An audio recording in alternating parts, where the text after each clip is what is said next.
With the release of the newest FNAF VR installment, Help Wanted 2, we can no longer ignore Helpy's significance within the story. Okay, really, I've been suspicious of this odd fellow since Ruin, but I was still willing to believe he was just an existing asset that the Mimic program took a hold of. I have grown wiser to his act, and now I'm demanding answers from this weird baby funtime creation that for some reason first appears inside a pizzeria supposedly owned by Henry. Is that weird to anyone else? Either way, I'm about tired of this small fry getting to skate by in the background while we focus on solving book lore and which kids are and aren't robots. Sure, he has buck teeth and a precious little dance, and his clumsy nature is a bit endearing, and oh my gosh, they put him in Halloween costumes? No, we cannot be distracted. This funtime Freddle is up to something, and it's time we find out what. But honestly, I really don't know. I don't have any answers or theories, but I certainly know how to overanalyze.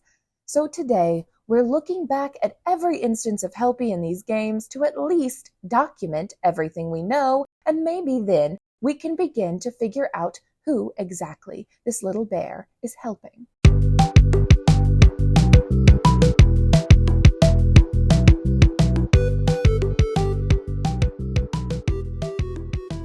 While Helpy has become a staple of the Steel Wool line of FNAF games, he debuted in Scott's second-to-last installment of the original games. Pizzeria Simulator is half Pizzeria Tycoon and half survival horror. You split your time between purchasing and placing decorations and attractions to fill out your new Freddy Fazbear's location, and salvaging suspicious animatronics you find in the alley, then keeping them at bay as you complete your daily tasks as listed on your computer. We first discover Helpy in the catalog we use to buy items for our restaurant. He keeps us company as we make our purchases. He appears to be a small and simplified version of Funtime Freddy. He has the same color palette and style, sporting a little black hat, bow tie, and buttons, but differs in height and lack of bonbon puppet, as well as the addition of the buck teeth. He also notably lacks a speaker, microphone, and toes.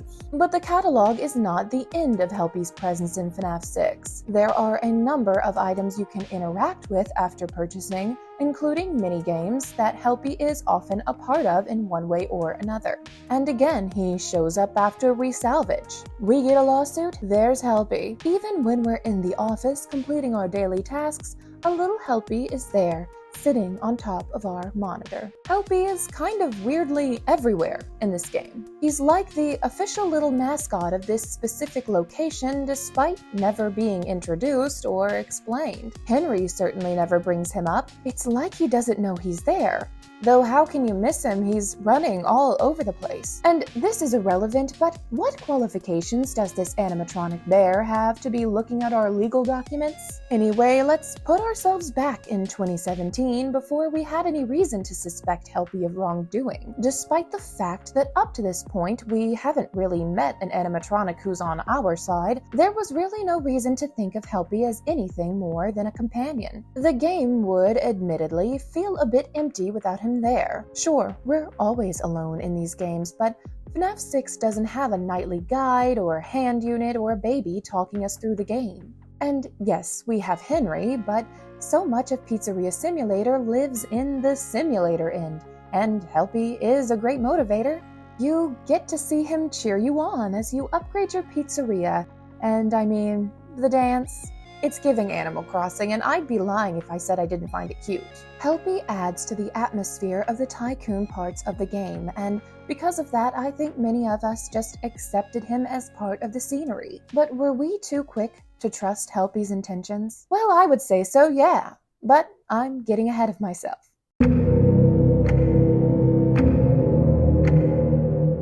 There's not a lot here, to be honest. Helpy uses an air horn to call any sound-sensitive animatronics towards the player. This is, however, our first instance of Helpy being a bit of a nuisance. Not so Helpy.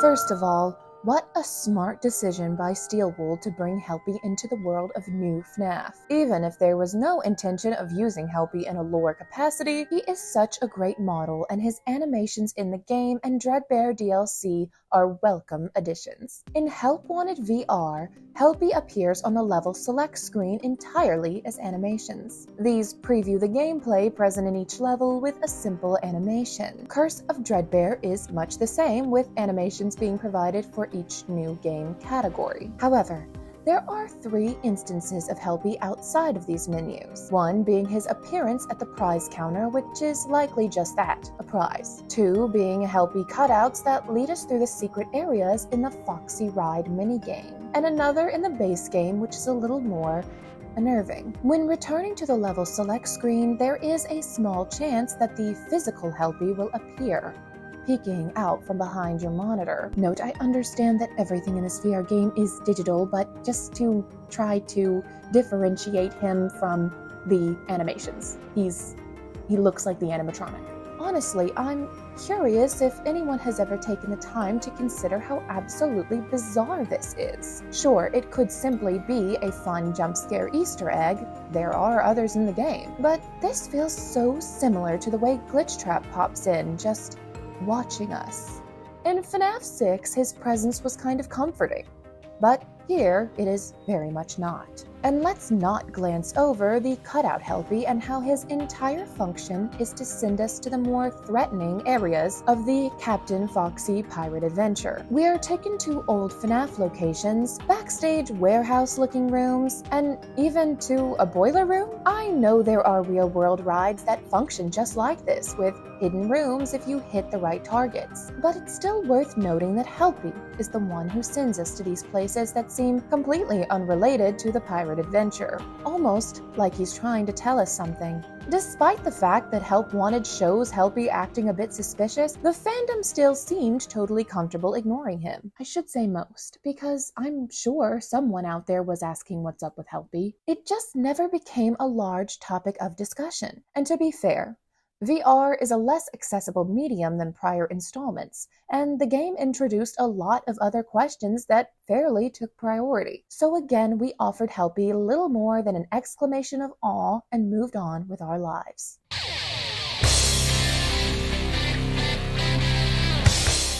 Helpy gets a redesign. Security Breach sees a glammed-up version of Helpy now sporting fingerless gloves, a purple tie with a lightning bolt in the middle, a blue jumpsuit, and some purple eye makeup. They even gave him a tambourine. How precious. His role in this game? He lets you save your game. He also appears on some posters and signage around the Plex, one of which really caught my attention. He's depicted as a representation of a lost child. Probably nothing to think about there. I could also make a stretch in suggesting these save points are us uploading information into the Mimic program, and that's one way it gets information on Gregory. But I don't really have much to go on there. Really, I just want to call out how strange this mechanic is. This device exists to save your spot in line? How in the world does that work? Is it a take a number situation? Why does one exist behind the counter at the daycare? So you can save your spot to drop off a kid? Am I overthinking this?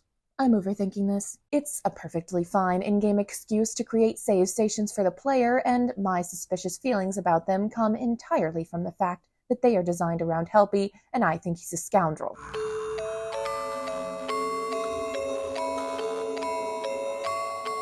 We made don a mask for a lot of ruin, but Helpy has gone full mask off. I should specify we are now referring to Helpy with an I, signifying the existence of both a physical animatronic and a digital AI assistant. We could use this information to give the 2 versions of Helpy separate motivations, but whatever Helpy with a Y knows, I presume Helpy with an I knows too. But I could be wrong. Sticking to cold hard facts, Helpy is not helping our player character Cassie. In this DLC, Helpy basically forces his will upon us using the Vanny mask and tells us how to disarm the security nodes, which eventually lead to the Mimic escaping. This is also where things get really weird. It seems there are 2 separate entities speaking through Helpy.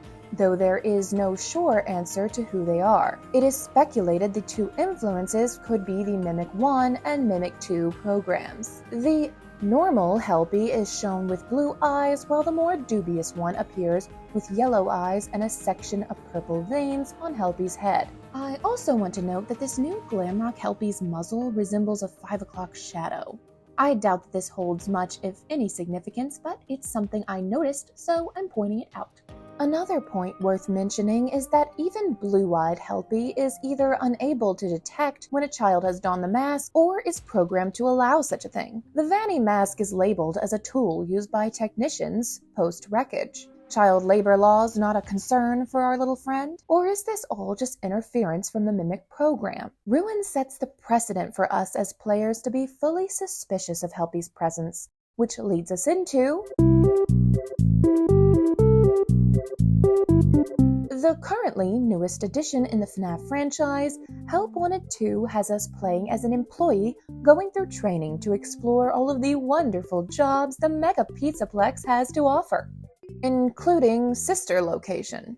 Helpy appears on the projector screen by the main stage of what appears to be the FNAF 6 pizzeria. He rotates between telling us how to select a job to do and demanding our attention when a new prize box appears on the stage, getting angrier the longer we ignore them. These boxes contain the Faz Force figures, which Helpy encourages us to collect, and when we collect them all, he exclaims how exciting it is that we have done so. His purpose seems to be to lead us to creating a new iteration of Glitch Trap, though I know others suggest this ending means we are reforming Glitch Trap after destroying him in Security Breach with Princess Quest 3. Projector Helpy, however, is not the only iteration of Helpy in this game. We also see Helpy in some of the training games. He shows up in Bonkabon as an obstacle to avoid, something you could certainly read too much into. Again, in the Foxy Log Flume ride, where, true to form, he leads us to the secret areas in that game.